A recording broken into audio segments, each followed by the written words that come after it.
Hello everyone, I'm the Holy Hermit and I welcome you to a gameplay commentary for Diablo 3. Now this is going to be a strange video guys, right? Because I tried to make this in many different ways. This is not a build video, neither is it a podcast. So all it is going to be an informal talk about the character Monk in Season 4. It's going to be an informal talk more specifically about how I've been playing the game, how my gear is progressing, how things are looking in general.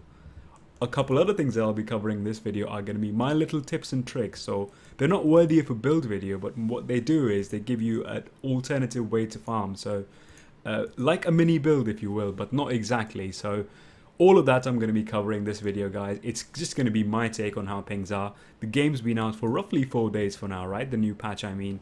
And everyone's been super busy trying to level up, myself included. I've got a 437 Paramonk, as you can see.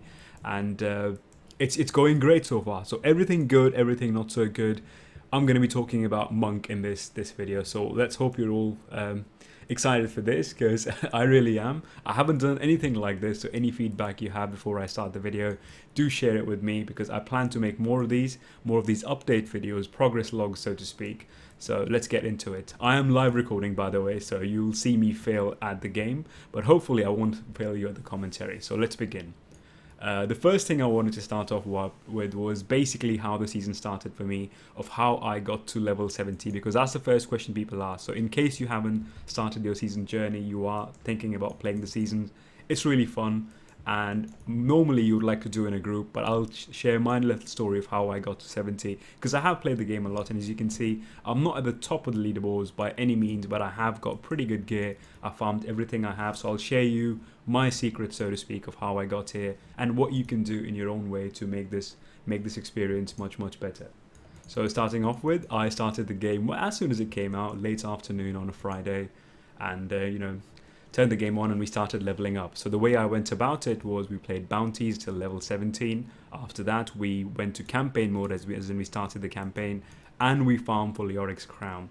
Now I'm going to take a little stop here and I'll let you guys know that farming Leoric's is one of the most crucial things you can do in this game right now, because Leoric's crown not only helps you to get to 70 faster, but the way farming trends are currently in the game, there's always one player in a full party that's running XP gear, at least to my knowledge, at like around 50 around 40 to 50 Greater Rift area. So it's really good. Leoric crowns fits into that. So what you should do is, if you're leveling up your character at level 17, start the campaign, kill King Leoric and get his crown, because it's a guaranteed drop.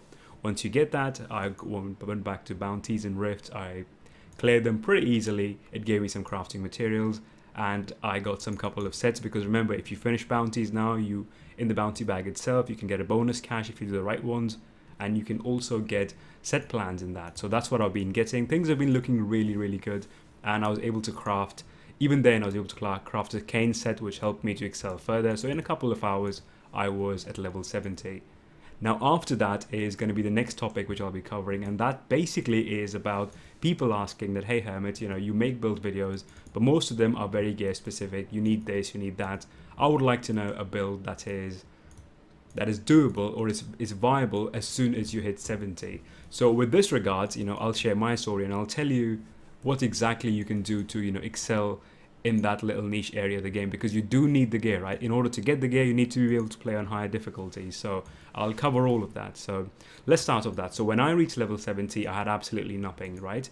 And there's a good news, bad news scenario here. And the bad news is there really isn't a good build you can go for. There are some amazing builds, right? But all of them are very item dependent now, but more specifically, they're very dependent on the legendary that you find. But if you don't have any legendary, then of course it becomes pretty hard for you to do anything. So what to do in that scenario? So fret not. The first thing you should always go for as a monk when you're playing, and when your teammates are also slightly low level-ish or so, the first skill that you should invest your time and effort and heart into it would be Exploding Palm Flesh's Weak. It's the best skill out there. You see me using Cold Rune right now, which you will see in a second. There you go. But when you're starting the game, when you don't have enough damage, when your teammates are kind of lacking the damage, Flesh's Weak is a trump card, simply because it's a 20% damage buff to an enemy that has a palm on it. And since you spread palm everywhere, if you have Gungdo gear or anything else for that matter, or you have 2-piece Uliana where you use Crippling Wave. The point is, Exploding Palm makes it easier for you and your friends to kill a monster, which is much more important than putting Impending Doom on, because it explodes for a lot of weapon damage, but it doesn't. They don't take any tick damage. They don't get any damage amp. So it's really not good of a skill. It's amazing when you get some gear or one of your friends has ridiculous damage, but Flesh is Weak sits in an appropriate place where, and especially at the level 70 area, when you don't have enough damage, you're trying to kill a guy rather than, you know, make his death more worth your while by making others die. I hope that's making sense. So definitely the first thing you should do is invest in a skill like this.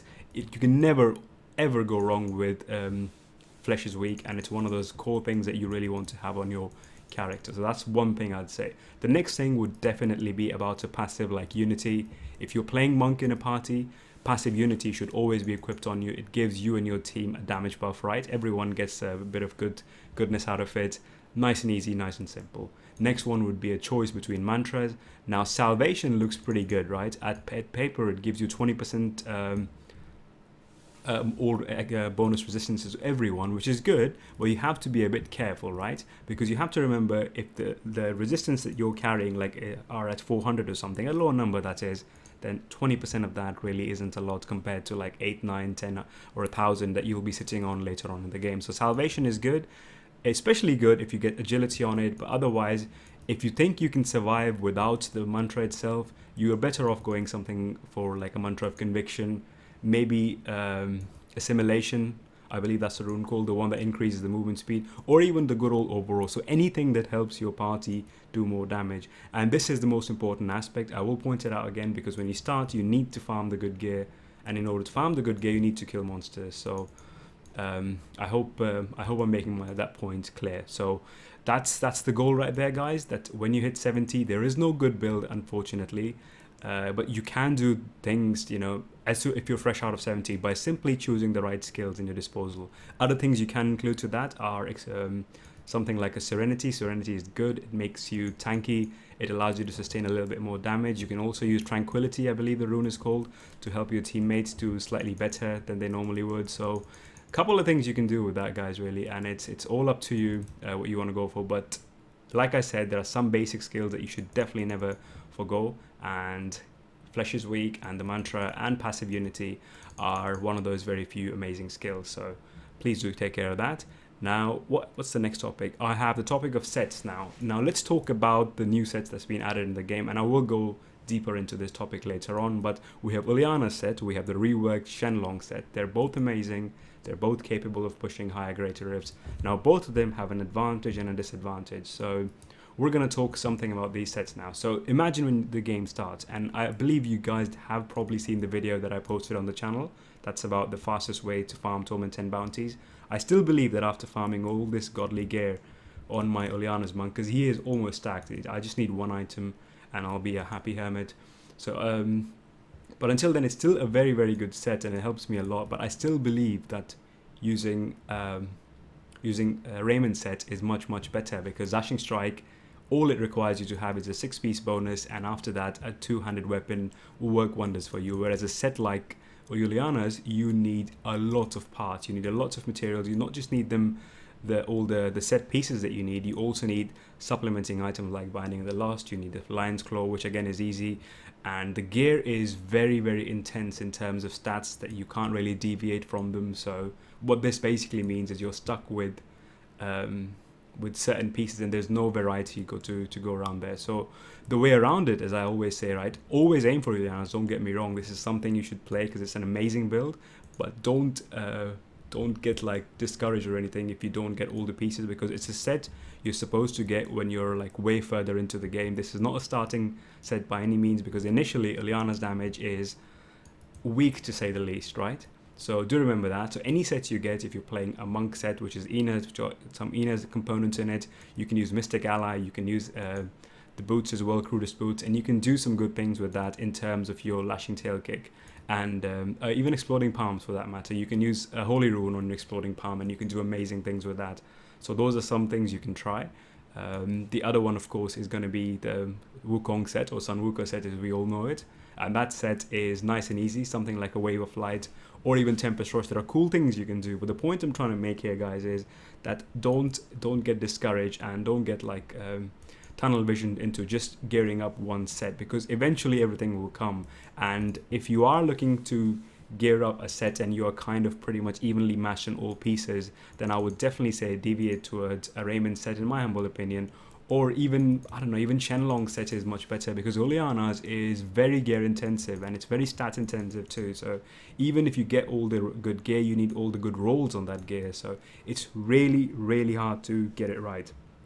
But that being said, you can play a support monk by just having 2-piece Ulianas, and like I briefly mentioned a little bit in the beginning, and that was you use Crippling Wave, and Crippling Wave with 2 set bonus will mark everyone with exploding palm around you. You don't need Gungdo's gear, right? So really cool things you can do just by having small pieces, so do remember that. And that's your pocket of farming, your niche pocket, if you will, of farming Torment 3s and 4s and 5s, and you can slowly progress from there. But ideally, you have to play in groups, because group play is the name of the game here. So alright, so let's talk about the next thing. This is like more of a side topic in terms of gear, right? And that's about gearing up your braces. Now this is something I covered in the last video as well. Briefly, it was more of a jokey video, so not much was covered, and that's between choosing the right braces. So imagine I'm playing with Shenlong's Monk, and the 2 items that you all can see that you use are something like a something like Spirit Guards and Path and Defenders. Do I have them cubed? I do have them cubed. Now there's a very special thing about these 2 items, guys, and I will show you what I mean by that. I'm going to go to my stash and I'll clarify what I'm trying to say. Little things like these matter a lot when you're trying to, you know, excel your farm and, you know, be tanky or do a number of things. And that is choosing the right item and cubing the other one. This Spirit Guard has 36% damage reduction for 3 seconds. All well and good, right? But if the role of this item, how shall I explain it? I'm kind of... okay, I'll try again, right? Ancient Path and Defenders, the legendary role varies from 9% to 12%, which means even the worst Path and Defender will be pretty good, because the damage differential or the range differential is very low. 9 from 12 is only like a 9, 10, 11 and 12, which is just 4 points of difference. In terms of Spirit Guards, however, this number varies from 30 to 40. That's a 10%. So if you have both items which are equally good in stats, you want to cube the one which has a lower legendary property, because when you cube it, you get the higher value. I hope you understand what I'm trying to say here, and that is that the better item you have in terms of a legendary property, you should wear it, even if it has slightly worse, you know, primary rolls or secondary rolls. That's more important than, you know, the other way around. So please do remember that. So in my case, for example, this Path and Defender is 12%, and if I wanted to cube this, which I, you know, imagine I haven't cubed anything so far, I'll cube these Spirit Guards if they were non-ancient, and I would use Path and Defenders. So things like these are very important, because remember, Monk, when you're trying to get to higher difficulties, Torment 8, Torment 10, you're taking a bulk of the damage from the enemy, and you probably are the one who is in the front, because you've got Witch Doctors who sit behind and, you know, they don't have to tank. In those cases, choosing your right item to cube is most important, and Bracers these days for monks is the main slot where you get toughness from. One of the main slots, right? So it's very important. The other way that you can go, however, and I did mention briefly again earlier, and I'll touch on this now, and that is XP monks, right? Now you can play a very tanky monk, you can play a damage oriented monk depending on the gear you find.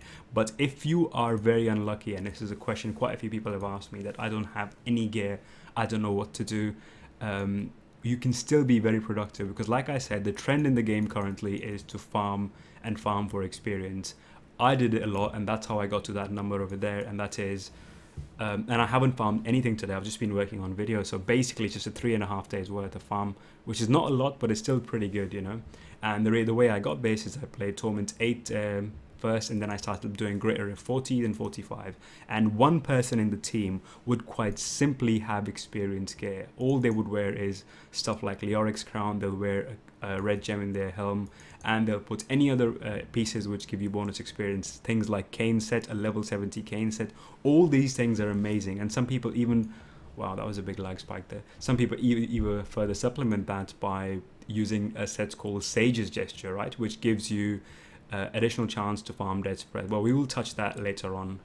But for now, like I said, if you don't have any luck, you can't find any set items, none of your sets are complete. So much lag. Let me get out here. So yeah, if you can't farm any of those, you can still put on experience gear. You tell your friends in the chat or the clan chat, whatever, and you tell them that, hey, I have all this experience gear.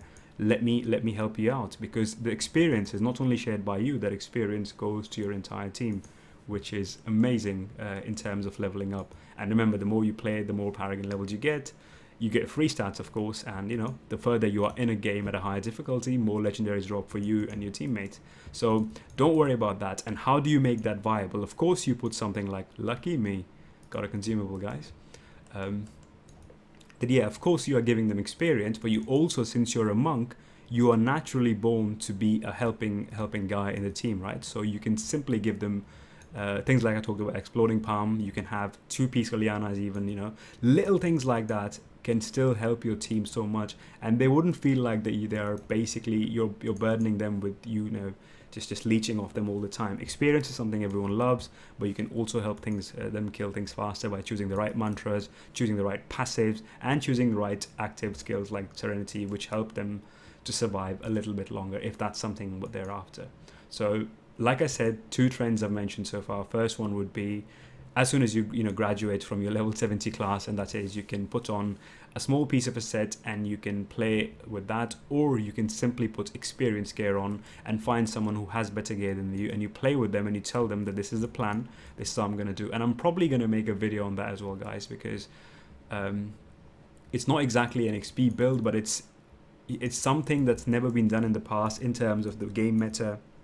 And it's a really big thing right now, so I think more people need to know. So stay tuned for that. I might very well make a video on that tomorrow or some other time.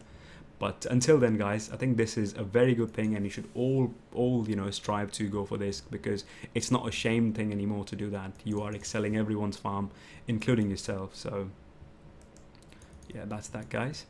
I think I don't even have the gem in my helm because I was power leveling another character. Oh yeah, I can tell. So there we go. So that's the beginning of the monk, guys. Now, next question that I'm going to stretch on further, which I touched on earlier, briefly mentioned, that's about when you get all your items, when you've got everything you need for a set, what to go for. Yes, I will stand by this again, that you should definitely look into Raymond's set, because it's pretty strong and it lets you farm faster and quicker a higher difficulty than any other set in the game. But if you have a full piece bonus, don't be shy to walk away from Uliana's and try something else. Definitely come back to it, because I will say this is a fun build to play. But until then, it's, you got to be a bit careful. So let me gamble some stuff. Let's see what we get here, guys. I don't need really much. I'm just looking for ancient pieces. So no, I get a gold wrap. I might even cube it at some point. That will be fun, just to try some gold build. Bye-bye. There we go. So let's talk about, we talked about gear and we talked about sets and your role at a level. Now let's talk about a higher level, but mainly why I've been telling the Uliana's is a good set, but it's not meant for, it's not meant for for early game, and not meant for if you don't have full gear. And let me quickly discuss that as well, my friends go further. Now, Uliana's is good for the high damage it gives. It's the one set, the true set in the game that uses broken promises in a special way, and that is, it removes all crit chance from you. You have to remove all crit chance from your gear, and you still do a lot of damage. This is why things have been looking bad, guys. I wonder why I've been playing with. There we go. I had that. That's a little build I'm trying. So secret, guys. I'll show you some other time. I have banned the root chambers as well. There we go. So some weird stuff, guys. Ignore me. But anyway, so there we go, guys. I'll do much more damage now. So Uliana's is a build, again, like I said, no crit chance on my gear at all. This is pretty amazing. And what it lets you do is it allows you to be very tanky. It allows you to be very elusive. You make clever calls by when to jump in, when to jump out. The gameplay is more proactive. There's so many amazing things about it. But the problem with this set is, not only do you need 3, 4, 5, 6, 7, 8, 9, 10, 11, 12, 13. So I'm not going to say maybe 12.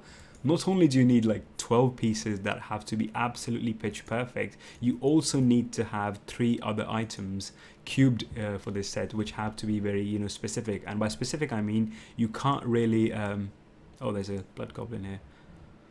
There we go. You can't really say, okay, I still don't have this, so I'm gonna probably go for a substitute legendary. Everything in this build is, every item in this build is a core item, which means you really can't afford to skip it, which is a big problem when you hit level 70, and also a big problem when you've spent 200-300 paragon levels, because finding the right specific items is extremely hard. To find a Flow of Eternity is pretty difficult. Broken Promise, a ring that used to drop every now and then, is a very common drop, is now probably at the higher tiers. I have yet to find one though I'm wearing. I got it from a friend called Ray, so shout out to him. But it's really hard, and that's not just the end of the story. It's not that you need to get certain items. The rolls that you're getting there, things like life regens, things like area damage, which is bugged by the way now, everyone knows about that, but we're not going to go into that. That's for another video at some point. So the stats you need are also very specific. Cooldown reduction is a big thing there. The focus and restraint rings you're wearing, they're not supposed to have any crit chance. They have crit damage, cooldown reduction, things like that. So if you think about it, if you want to get Ulianas, then you remove crit chance from all, not just the 6 pieces you're wearing, but the other items as well on your set. And if you only have 1 or 2 of one of those, then you really can't afford to to get rid of that property, because what if you don't complete the Uliana set and you're basically stuck in the middle because you've already used your good items and you re-roll the crit off it, or some other good stat from like a broken and focus and restraint ring. So you have to be extremely careful with that, and that's why I say Ulianas is something that should be every monk's long-term goal. It shouldn't be something you straight away rush into, because you might end up in a situation where your Ulianas is not doing enough damage. You can't really do T10 solo, and your other sets are lacking quite a lot of materials as well. Like I said, you don't have a good raiment because you used other things elsewhere. That can hamper your farming, so please be wary of that. It's a great set, it's an awesome set, but you have to be careful that way. But further going into Uliana, something cool I wanted to share with you guys about this set is something that I've been doing. Right now, I told you one big problem that we all will encounter when we're playing with this set, and that is 12 items being absolutely core, and even a Hellfire Amulet is kind of core. So you have all pieces here that you need to have, or it won't work as good as it should. And you also need to have the cube pieces, and then you need cooldown reduction on your gear. You need just stats that you normally won't go for. So what's the way around it? What if you want to play this build? You have a Lion's Claw and you have a 6-piece bonus, so you have 7, let's say 7 out of the 16 pieces on you, right? And you don't even have the cooldown reduction stats on it. So basically, in a way, what this is going to be about is going to be a build video. I am lagging extremely hard. Okay, I'm back now. So the question you might be asking is, I don't have a Broken Promise yet. I don't have a Flow of Eternity. Help me to do something. Now, this is something I didn't want to make a build video, and probably partly the reason why I'm doing this video for you guys as well, because quite literally it's just in my informal way of showing you a semi-build-esque kind of thing, because it's not really a build. I put my builds in very high regards. I think anything that's completely different, where skills are drastically different from others, they're called builds. This, on the other hand, would not be a build. And this semi-build, or not so build, let's call it that, is a secret build of mine which I found, and that is using an In-Geom. Now, first thing, of course, In-Geom is very hard to find, but if you happen to find one, what I would say is don't salvage it, don't throw it away yet, and don't even cube it, because this sword is amazing, and this lets your monk play a Uliana monk and clear up to Tormentate very easily without having the need to complete all the set items. I'm going to quickly go and pick up my bloodshot. Come on. And 3, 2, 1. Oh yes, we got it. So let's talk about why that is good. Now imagine your monk having a Beacon of Yitar and just a little bit of a basic cooldown reduction. So the number I'm talking about, let's say, is roughly 40%. I'm sitting on 50% right now, but imagine you have 40% cooldown reduction, which is not really hard to get, right? 20 from that, and then you can get a couple from there. Remember, you can put a gem in your helm as well, which I don't have right now. Let's just put this in for time being. Or I should have put that one in. So yeah, it's easy to reach a cooldown of 40% or so. And you want to do the 7-sided strike build, you want a 7-sided strike all the time. How to do it? The simple answer is find an In-Geom. And I'll tell you how this works, right? So if you look at the set itself, if you look at the skill itself, sustained attack is the only rune anyone would ever use. And this thing reduces the cooldown of 7-sided strike to 14 seconds. Yeah. So if you just have a flat out 40% cooldown reduction on your gear, very simple, easy to get, then the cooldown of this spell would be 14 times 4 is 56, so that's 5.6 seconds off the 14-second cooldown. So let's just say, for argument's sake, we are sitting at 9 seconds. Yeah, let's not complicate it. So imagine all the cooldown reduction that you have. The spell is already 14-second cooldown. 40% of that is 5 seconds. So we are sitting at 9 seconds. Now, if you happen to find an In-Geom, you're lucky enough, the roll of this weapon would vary from anywhere from 8 to 10 seconds. And what this means is every time you kill an elite pack, for the next 15 seconds, your cooldowns will be reduced anywhere from 8 to 10 seconds. That's a flat cooldown reduction. So what this allows you to do is, a monk who does not have any cooldown gear, who does not have a Flow of Eternity, one of the rarest diabos to find in the game right now, then all you need is to put on In-Geom and you almost have 0 cooldown reduction. Not 0, because look at this, it still takes some time, and look at that. Now I do have 50%, don't get me wrong, but as you can see, as soon as an elite pack dies, you become super crazy. Not only can you seven-sided strike more often, because if you do the maths right, if this sword has a 9-second cooldown reduction on it, and like I said, 40% is the flat you have, then you're already sitting on 9 cooldowns of seven-sided strike, and it's completely taken off thanks to your In-Geom. Now, that's one aspect of it. The other aspect is closing distance with this build. You can't always move fast with this build now, can you? I'll show you what I mean. So let's say if I've killed him, you'll see that I get a buff placed on me, and look at my dashing strike, guys. I can do this and I can spam this skill to my heart's content for the next 15 seconds. How crazy is that? So using one item, not only do I get a damage amplification, or because, you know, seven-sided strike is on a low cooldown, but I also get a free dashing strike. So in a way, if you're wondering what a mid-level Uliana's build is, until you farm all the amazing items, which include a Fist of Aster Husk, and good luck with it because I haven't found one yet, I hope you get it before I do, then In-Geom is the way to go, because it reduces the pressure from all of your gear pieces. You don't need the 13 gear pieces anymore to be perfect. Just 7 of them would do fine, 7th one being the Lion Claw, 6th one being the pieces. The next one, of course, is In-Geom. So it reduces the pressure of your gear, it reduces the stat requirements as well, and you can still do very, very well, and you can kill things. So definitely something you should be looking into. And this is kind of my mini build, if you will, for Monk. And this is what I was running for a while now. Okay, need to clear the stash space. So there we go, guys.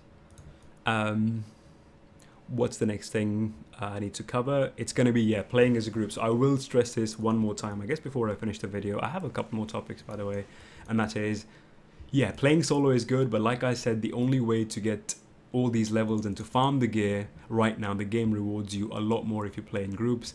The trends, like I talked about, of people running Leoric's Crown and other XP gear, or leeching gear if you want to call it that, then, you know, that's also a big factor. And now to get to these Paragon levels is pretty easy. Remember the good old days when I used to make videos 2 years ago, so it would take, I don't know how many hours to get to Paragon 100. This time it took me like 1 hour or so to get there. It's crazy how fast you can get there if you're in a good party, so definitely be looking out for that. The final point would be about how you balance your farm, where to farm, which area to farm in, and what to do. So the question in a way is, should I only play rifts, should I only play greater rifts, or is it going to be bounties for me? And the answer, if you are looking for a long-term investment, is very simply is going to be you need to farm all of them. I've been doing bounties because I want to get crafting materials. That's going to help me cube the things I want to. It also gives me crafting materials, so if things go wrong completely, I can actually use Kanai's cube. I can put my Death's Breath in, I can put other crafting mats, including a rare legendary, and I can convert that into a legendary item. So that's a really cool feature you have, which, you know, cube lets you have. And the way you do it is you need to farm crafting mats, the normal ones, that is. If you want to extract a legendary power of it, then you need special crafting materials that are also obtained by finishing bounties. So really important thing to do there as well. So overall, bounties are very important. Do not neglect them. You want to farm rifts because you farm a lot of Death's Breath. Remember the leeching gear I talked about? You can add a Sage's set to it. Every time you get a Death's Breath, the other one also drops. You don't do any damage at all, but if you're a monk, you can still put 2-piece Ulianas on, use Crippling Wave, whichever rune, the cold one that gives you more AoE. You slow them, you stun them, you also put palms on them, and you get free death spread, so you can farm items that way as well. So couple of really cool things you can do in this patch, guys. So this has been my progress. A little final note would be on what I have been doing personally, how I've been doing.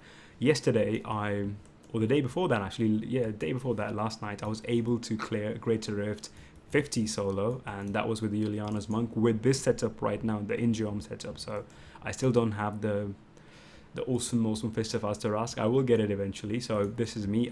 I'm gonna play a lot of Monk this season. Might switch to another class later on, but for now I am pretty much hooked on this character. I will make another update video at some point, and this is basically the whole idea of this, just to show you what I've been doing, little trends I found. I'll quickly mention them again. Is how to level up faster to 70. Remember to get Leoric's crown. If you can get lucky, get Cane set whilst you're farming bounties at lower levels. Put those sets on, they're going to help you later. You will also want to cube your Leoric's crown, because if you're running XP gear, that's the way to go about it. And speaking of XP gears, there are XP builds that are very viable when you run in a group. If you put all the XP items, you put some support skills there, things really shine for you and your team. So awesome things that can be accomplished from that. So definitely go and give that a go. Other things about builds, if you don't have enough items and if you're at a position where you're just choosing which set should I play with, I would humbly think that the best idea still is Raiment. You can go for whichever set. The hardest one to gear up is of course Raiment, for the reasons I mentioned. Just gear is too hard to find, and it's too restrictive in terms of stats you need. Every other build works well, Shenlong's works well too, and that's that. Little features about how you want to prioritize certain stats when you cube them. I gave an example of Ancient Path Defenders and Spirit Guards. You want to put the one that has the worst legendary property in the cube, because that gives you the most value out of it, because it takes the higher number, the better number. Cube in general, again, you want to put quite a few items in there. Don't go too crazy in terms of cubing legendary properties into it, because you can do that later. Right now you want to play around materials. Death spread are an important resource. Sage's set is your way to go if you're trying to farm for them, because that set is really good.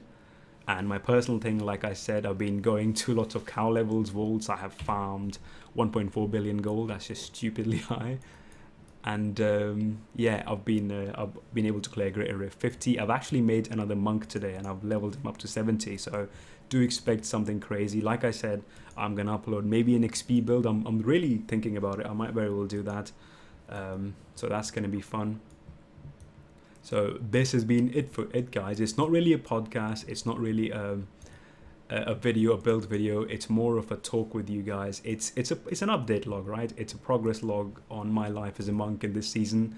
I've played the game for 4 days, and this has been the Holy Hermit for you guys. If you have any questions, please leave them in the comment section below. Something you don't understand, something you want me to talk about in the next patch, the good, the bad.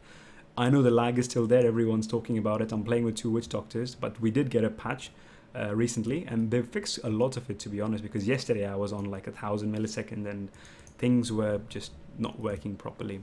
So not that much of a good gameplay, guys, because I have been talking and recording at the same time. But nonetheless, I hope you enjoyed the video. Thank you very much for watching, and I will see you in the next one. Bye.